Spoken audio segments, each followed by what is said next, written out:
Hello everyone, today we have new video review, and as you can see, this time we are going to talk about fresh release from Arma Hobby.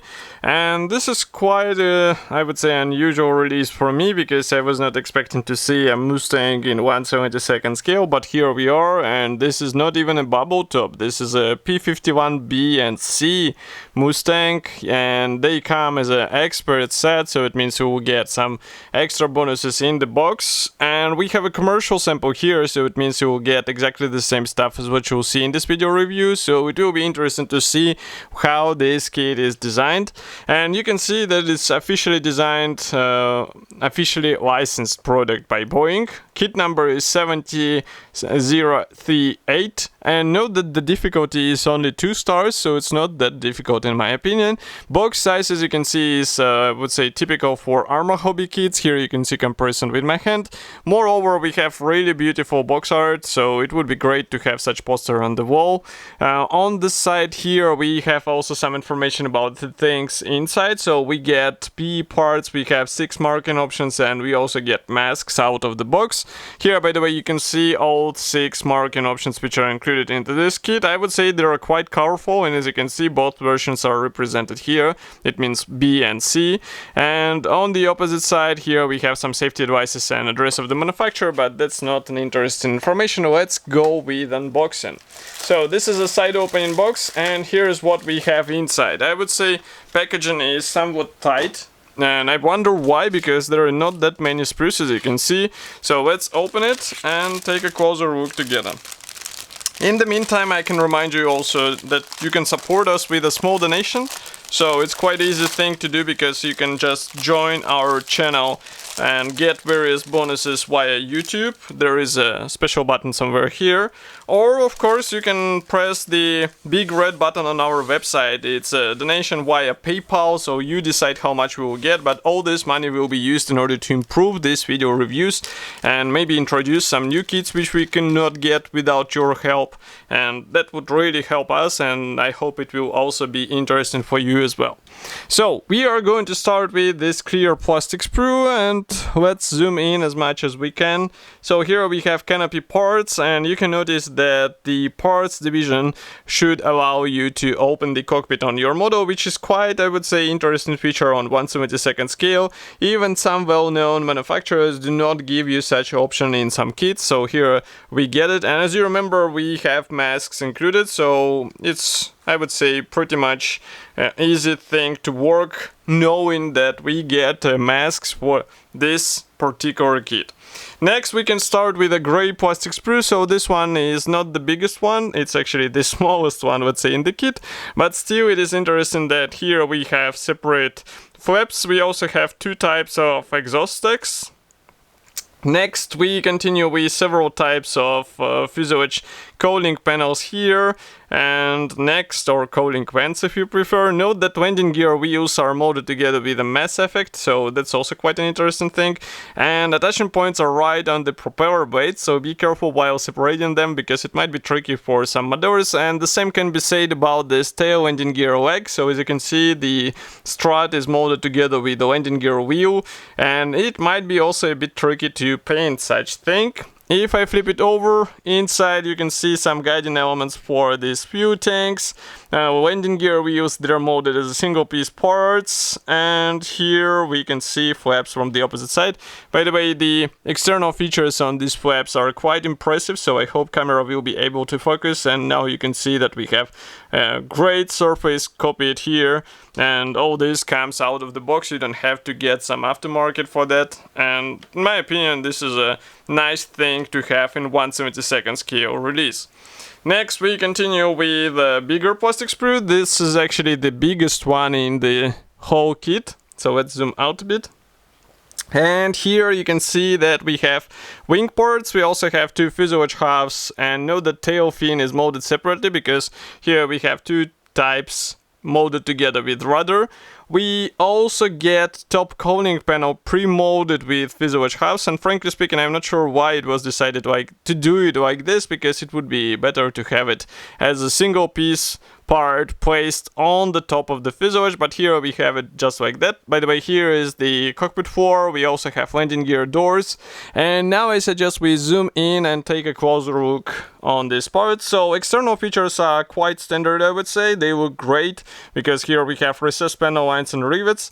I would recommend not to overdo the layers of primer and paint because it's easy to lose such lines, and it's not because they're not that deep, but because they're, I would say, it's a fine scribing on these parts. So that's why it is important to, let's say, be careful with paint layers. Here you can also see some cockpit ports and of course instrument panel.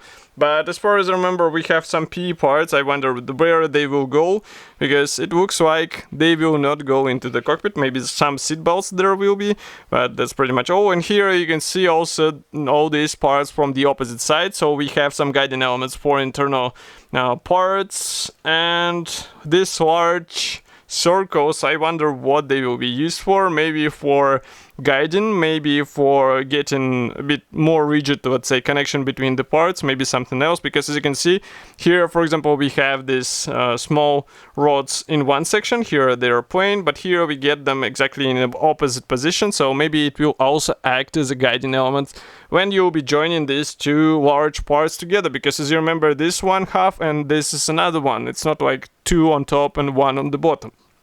Okay, so that's all for gray plastic sprues. We also have a separate Ziploc bag with the bonuses for expert set, so I'm going to remove them as well.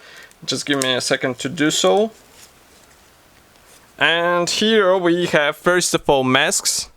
Masks are pre-cut, so they should be easy to work. Here you can see that they're designed not only for the canopy but also for landing gear wheels, and this is really great. So it means you won't have to worry about masking even the tail landing gear wheel, and it will speed up the painting process and let you focus on more important things. And one more thing is this tiny P thread. It is unpainted. As I said, we have seat belts here and also some meshes for air intakes. So in 1/72 scale, this will be quite a valuable addition because it will add some fine features to the model, which cannot be copied with, I would say, typical plastic parts. Next, we have the decal sheet. So this one is printed by TechMod. So here it is. Maybe I will close the lenses so that you will be able to see what is actually printed here. As you can see, it's quite bright blue color, but here we have also segmentation, and segmentation is done for these stencils here. And we also get decals for the cockpit, which is, I would say, quite interesting thing, because you're getting the choice between P parts and decals. And of course, printing quality looks great. I can try to bring it even closer so that you can see that all these things are recognizable, even though this is a 1/72 scale release. Even the shark mouth is printed in a quite interesting, I would say, design, so it should be easy to apply. Maybe some decal softener will help, but I do not remember having any problems with Arma Hobby decals. Let's close the lenses a bit more, because here we are having the assembly manual, and straight on the first page we get a short history note and paints chart in several manufacturer designations.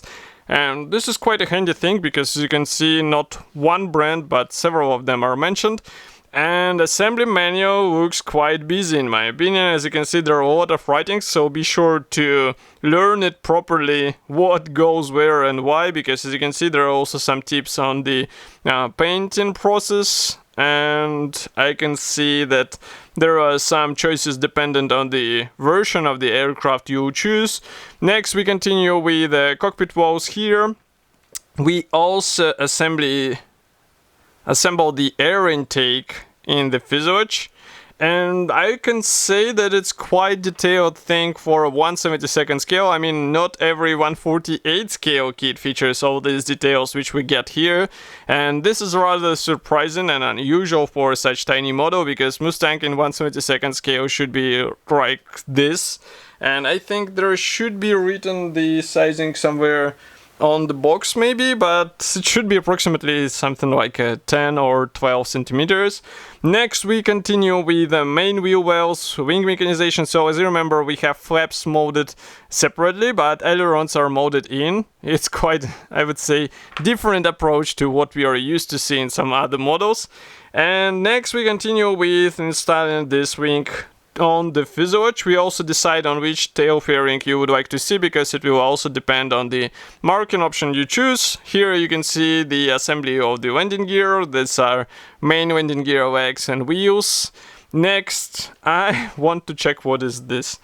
So here we get, in the red area, in the red section, we have some tips on what to use if you choose marking B and C. So pay attention to this. Definitely read thoroughly all these advices, because it will be important in order to understand what you need in order to copy this or that version. Of course, there are different tips for open and closed canopy. So again, you have to be careful while copying this or that type of the aircraft. And next we continue with the stenciling guide and first two marking options. So this green aircraft was on the box art, as I remember, so quite an interesting marking option, I would say classic for this Mustang, and it's up to you if you would like to have it on your model as well. Next we continue with the silver aircraft, as you can see, boomerang, and one more from Royal Air Force, as far as you can see. It comes from 1945. And there is also QR code. Let me check what was it for. So there is more information if you scan this QR code, quite a handy feature. And two more marking options, one with shark mouth, one with nose art. So it's up to you which one you will pick, but here we have quite interesting lettering on the fuselage. I guess this one comes from later years, even though it's written 1944. As you can see, we have invasion stripes on the fuselage and wings, so quite unusual. And this one is also special in my opinion. That's the 7th marking option, bonus option, as you can see, with red circles. And what is this? So that's aircraft from China, Japan, 1945. Quite unusual, I would say. So this kit should be already available in all good model shops, so if you would like to get it, definitely go for it, because in my opinion there are a few kits that can rival it in terms of details and maybe its design. And of course, I would say that this expert set basically contains all the necessary things, so I am not sure what you might need additionally to all these parts. And I will be happy to hear your opinion about such release. Do not forget to write it here in the comment section below. If you like this video, press the like button, subscribe to our YouTube channel, and I will see you in the next video review as usual. Thank you for joining me today, and bye!